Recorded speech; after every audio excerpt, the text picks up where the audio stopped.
Hey, what's going on, guys? I'm Dr. Boyce Watkins, and I'm still in the UK for a couple more days. I'm actually headed to London tomorrow, but I wanted to share something, a couple of thoughts I had as it pertains to London. You guys know July 8th, I'll be speaking in London. You can go to drboycelondon.com if you happen to live there, and get your passes in advance because there won't be anything sold at the door. But anyway, when I think about London, I think about two things that Black people can learn from London.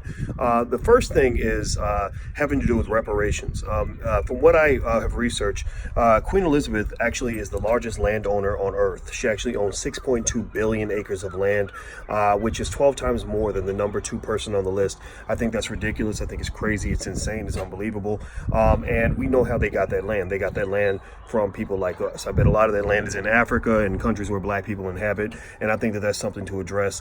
But it also tells you about the value of land, the power of land, and land ownership, and how that plays out in wealth. So I believe every Black person should aim to be a landowner at some point, because that's how one of the economic games is played. Second thought about London, this is one that's not so bad in terms of just understanding economics and how it works. It's kind of apolitical. London actually became the first city in the Western Hemisphere to have over 1 million people in its population.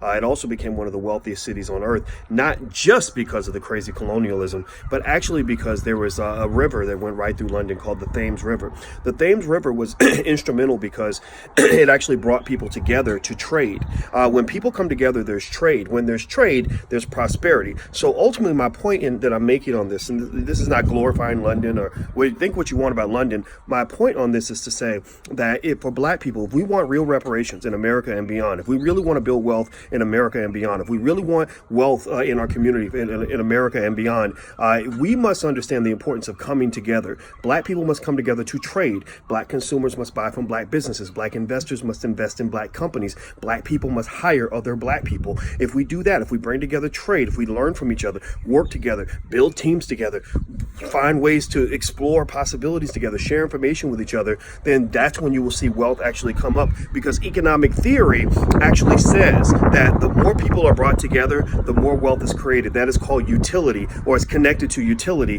which is an economic concept that basically says that when people get together and people are exchanging, everyone's happier, everyone's doing better, everyone's better off. All right, so I got a little one in the back who's waving at me, a little wealth builder for the future. She wants to say hi. So I'm out of here, guys. drboycelondon.com is where you can go to join us there. If you want to get a digital version of my masterclass or be a part of that, it starts July 16th. Go to drboycemasterclass.com, hit the thumbs up button, share button, and subscribe button. I'm out of here, guys. Take care. Have a good day. Be good. Peace.